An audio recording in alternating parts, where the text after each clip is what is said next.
皆さんこんにちは。オーストラリアのシドニーで看護師をしているなおきです。今日は一番最新の正看護師へのオーストラリアでのなり方についてを改めて説明しようと思います。僕が2018年2019年あたりにしたブリーチングプログラムという正看護師になるコースが配信になって、2020年21年あたりから OBA という新しいシステムに変わりました。僕の友人が大きくこのプログラムに携わっていて、今日話をしてくれるのでとても貴重なので、よかったら見られてください。Could you introduce yourself a little bit? Thank you. Yeah, good morning everyone. So it's a pleasure to be here. Like as Naoki said, my name is Ross. I've been in the nursing education and nursing clinicals for about 15 years. Currently now working as a nurse educator for higher education, and I do look after the different student cohorts for graduate certificate in bridging and re-entry, which is the old program of how we how we qualify nurses here in Australia, and I also look after the graduate certificate in digital. So a lot of different areas and specialties in nursing profession.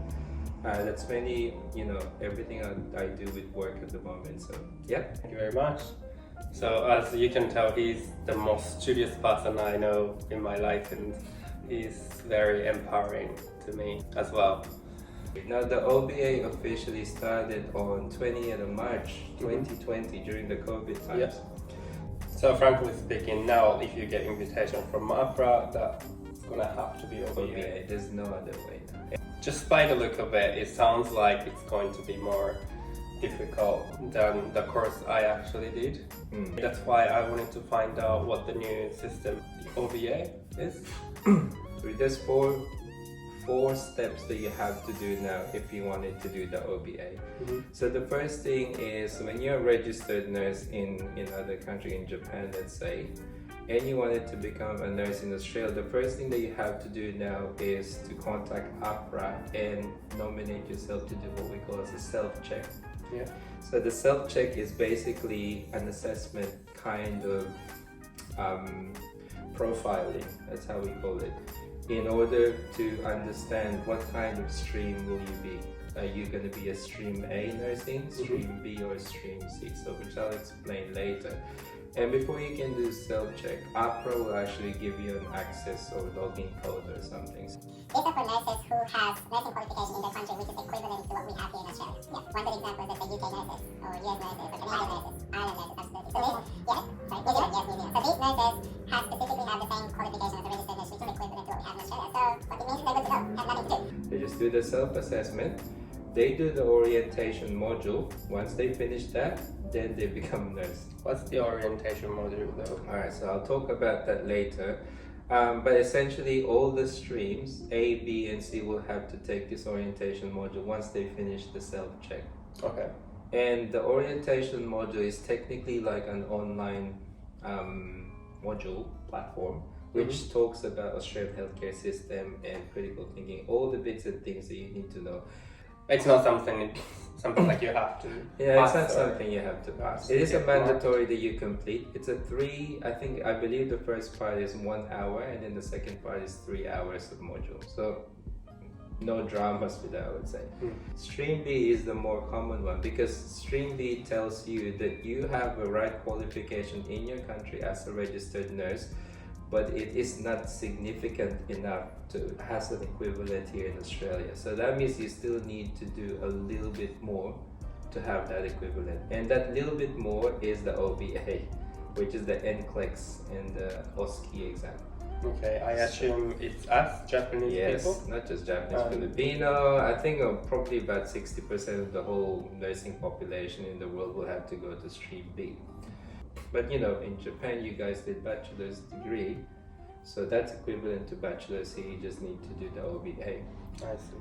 Yeah. So once you finish the stream, your self-check that we call, you now have to do the orientation module. Now before you do the orientation module, you need to submit some documents, and this is what I was talking to you about a while ago.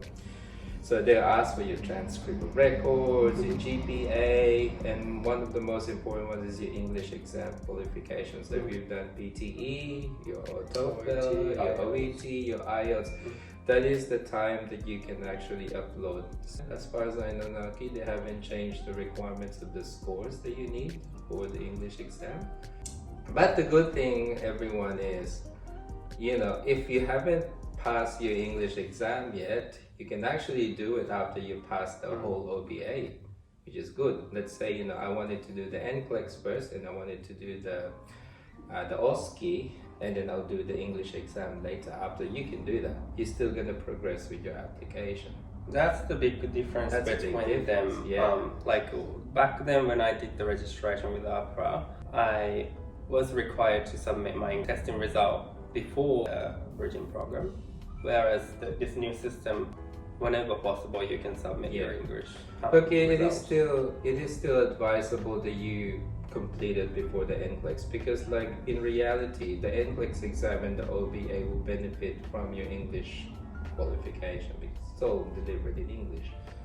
The exam itself is computer-based, it's all based in English, so if you've done your IELTS or your PTE, then you're probably a better English speaker by then, more than before.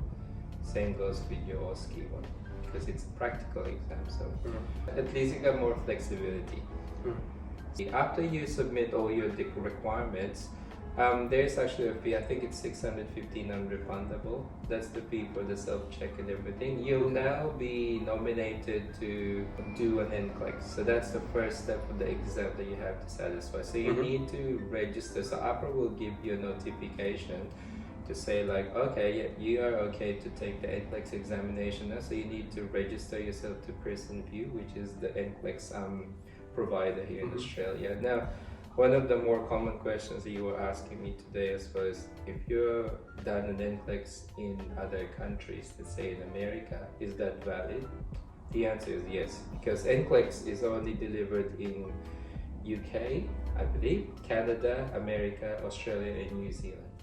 So what it means is, if you pass NCLEX in Australia, you're legitimately a nurse in America as well. You can just go in there and practice. You just need a sponsor. It's a very technical exam. You were sitting on the computer and ask about questions with multiple choice questions. Some of them are select all that apply. Some of them are drug calculation.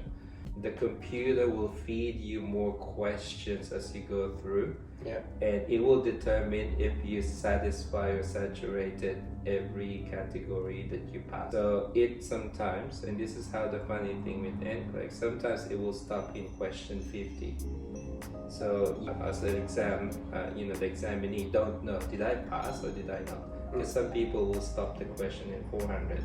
So let's say when you turn in 400 and then it stops, sometimes people have it on 50. So it's either you made too many mistakes or you answered correctly. Yeah, answer correctly, or the computer is testing you to see if your answers are consistent. So I haven't done NCLEX myself, everyone, but these are the feedback, because I do teach for the NCLEX students, and I get to talk to these students who's done the exam, who passed and failed at the same time.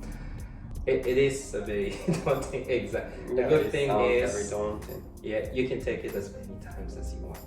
Like, let's say I decided to take NCLEX today. Can I take it next week? I think I think it's there's a specific months like a schedule per month. I think twice in a month a day is scheduled with Pearson VUE. It's the same as IELTS. So if you wanted to prepare a little bit more, then you can do it in the next month. If there's a schedule for next week. Okay. You sit on the exam and when you're ready. Well, there's a lot of review classes for NCLEX. A lot of people think it's beneficial for them to sit with a teacher and sort of discuss questions and do mock exams. Or other people that I know actually pass the NCLEX just by self-reviewing. Yeah. My question to that is, so obviously NCLEX is going to be, like, all the questions are going to be asked in English, right? Do you think, because I feel like some people decide to take the English exam at the end of all the process of OBA, do you think it's going to be problematic to attempt NCLEX with poor English level? I can only speak for myself, because everyone has a different level of understanding with the question, and obviously English is one part of the structure that you really need to know what they're being asked. I find that there's some questions in particular. There are some wordings that are very difficult to understand with the mediocre English. Yeah. So I think it will be really difficult if you haven't got that capacity of your English, skills to be onto that level. I'm not saying like do an academic English, qualification or anything, but IELTS and OETs and every, PT will be a good way to actually mitigate that, I would say. Yeah. I just wonder, out of like 3 common English exams, which are OET, PT, and IELTS, do you think OET would benefit, to people from passing NCLEX because it's medical oriented? Yeah, look, it's hard to testify because we don't have any information or data or anything to sort of put on it together, but I would say in the very least it would help. I have not done OET myself. I know you've done it, okay, but I'm not sure even what level of OET is very personalized to nursing, because I believe for OET, correct me if I'm wrong, I think you just asked to write like a nursing notes for writing. Yeah. And then you're gonna be given like a very typical general scenario. It's a very just basic, yeah. And yeah, it does help, I suppose, because still nursing is nursing. But there's just more deeper things that you can see in NCLEX. I would say take the English exam that will pass you quicker. Yeah. Rather than thinking, should I get an OET because it's going to help me with an NCLEX exam? I mean, it may or may not, but it's going to be up to you eventually. Okay. Yeah. The next one is the actual OSCE, which is Objective Structured Clinical Examination. Essentially what it means is it's a practical examination of your skills. Does that happen once you pass NCLEX? Yes. So those who haven't passed NCLEX isn't eligible for taking that? Yeah, absolutely. So you need, as a prerequisite requirement, you need to pass NCLEX. You need to submit that to your your login account with APRA. Then you will be qualified to apply for OSCE. All right. And OSCE, the thing about that is you can only do it in Australia. So if let's say you're in Japan, you can do NCLEX in Japan. I'm not sure if there's a testing center in Japan for NCLEX. I have no idea. But you can do it on certain testing centers. Once you have the NCLEX, you have to fly to Australia to do the OBA, the actual clinical exam. You mean the OSCE? OSCE, yeah. So OSCE, can you do that on a tourist visa? Yes, absolutely. Okay, so you're allowed to stay here for up to 3 months? 3 months. And you can get your OSCE. Yes, that's the only way you can do it. There's no student visa or anything. If you're on holiday visa, I suppose. But you need to do a tourist visa, come here on the date of the exam that you're gonna do. The other thing is the exam is only happening in one state in Australia, which is Adelaide. It's in the University of Adelaide, so everyone who's gonna do the OSCE exam will only have to do it in Adelaide. I imagine the venue will be flooded. Do you know how quickly you can book? Alright, now this is as far as I know now, okay, it's only happening 3 times a year or 4 times a year. And how many people do they accommodate? Roughly around the whole 2 weeks, they have booking of around 10 students per day. My advice to everyone obviously is don't just jump into the exam without even practice. And that's when review classes are really important, because this time around, when you do the practical exam, the OSCE that we call, you're going to be tested based on the Australian practice, not the NCLEX practice. There's about 10 stations that you will need to complete. Every station you need to pass at least 70%, or the total 10 stations you need to pass 70% of that.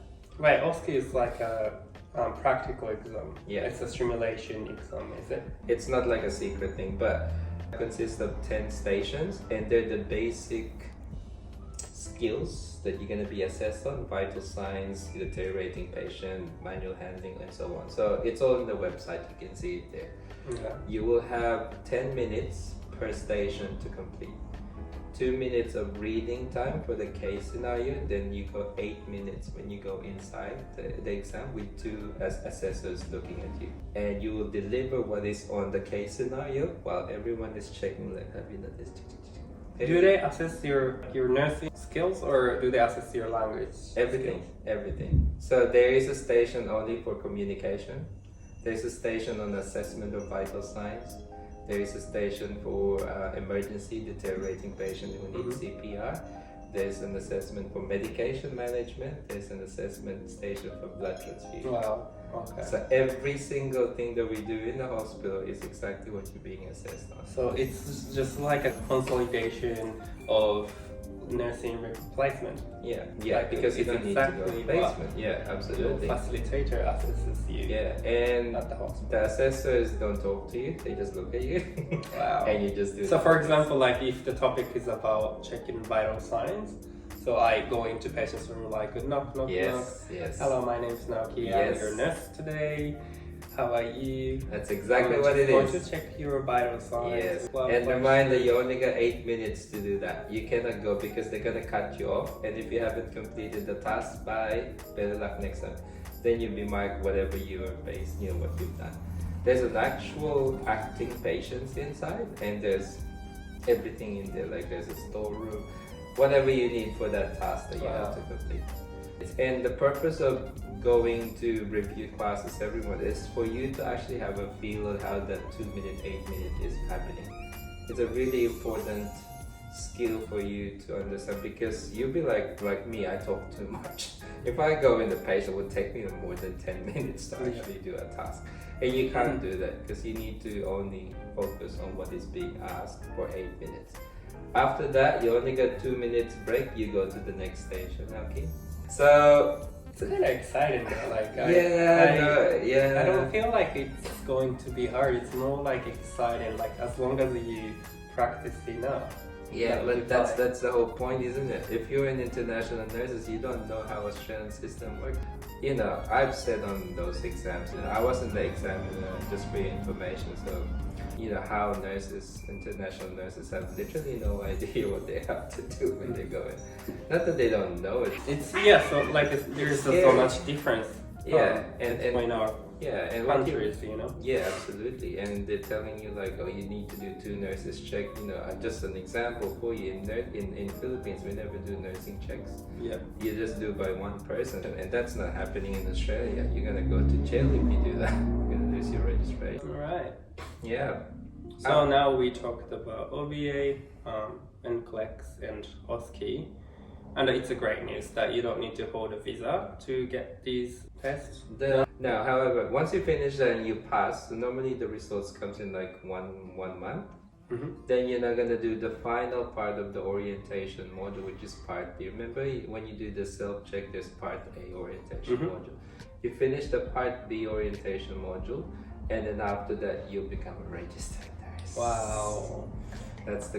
I feel like the toughest part is NCLEX, isn't it?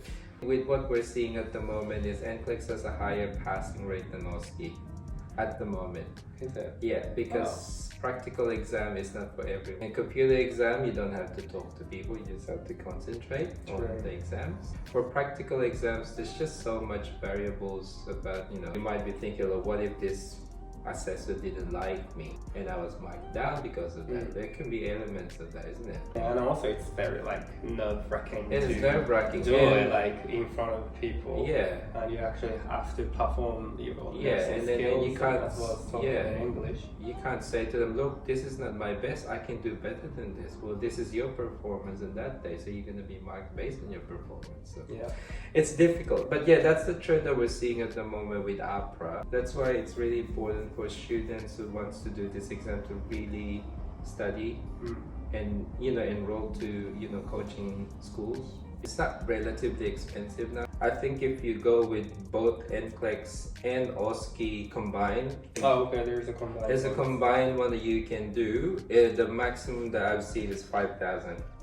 If you're only gonna do the the OSCE part, it's like 2,500, 3,000. Yeah, and that's for like 4 weeks or 3 weeks or something program. Okay. But it's like full time Monday to Friday. So Wow, they've changed it yeah, a lot, haven't they?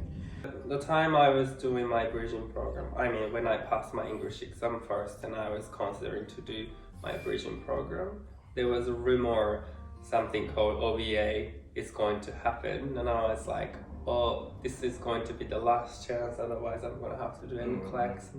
I was really stressed. I was calling the school Ross was working every day, is there any like Like space a spot, left? yeah, I need yeah. to jump in. Yeah, it I was need to very get my bridging good course that done, otherwise it's gonna be so hard. Yeah. But to be honest, the bridging program had 8 weeks of like a theoretical components, like you actually sit and listen to the lecture and get like your traditional. skill assessment done in the school. But rest of 4 weeks, 2 weeks in the aged care like nursing home and lesson in the hospital. In the hospital. They were actually really helpful to get to know of Australian nursing system. Like you get to know basic things like vital signs and checking BSLs and how actually people work and how the whole medical system work in Australia. The actual work, that's indispensable. You can't learn that by just doing exams. That's just On the other hand, this new system sounds very daunting. Like you just do the online test, which is knowledge based, and you do the practical tests. I suppose a lot of people are arguing about that because when they were trying to, make that as the new streamlined approach, that people were saying like, oh, this is not good because, these students would never had any idea how to work in the hospital. But, in reality, we are following the regulations on how other countries are actually doing it. And if it works for them, it should work for us as well. We just need to see how it's gonna work. So this course is basically for those who graduated university overseas, not to those who only graduated nursing college, like Senmongakko. So like Ross, the time he got his registration in Australia, he actually went to university for 2 years. Yes. That's the other pathway people can do. I'm not talking about it today, but one of my friends who did the 2 years of nursing course in Australia, she's gonna join my video one day and explain about it. Yep. Okay then, Ross, thank you for coming over today. I'm pretty sure there are people out there who are, who have been wanting this information so badly, and hopefully this is gonna help them understand a little bit about new system, how to become a nurse in Australia. Yeah. I'll let you go back to your life. All right. Bye. Goodbye, everyone. Thanks for having me. No worries. Thank you. No Bye. worries, mate. See ya.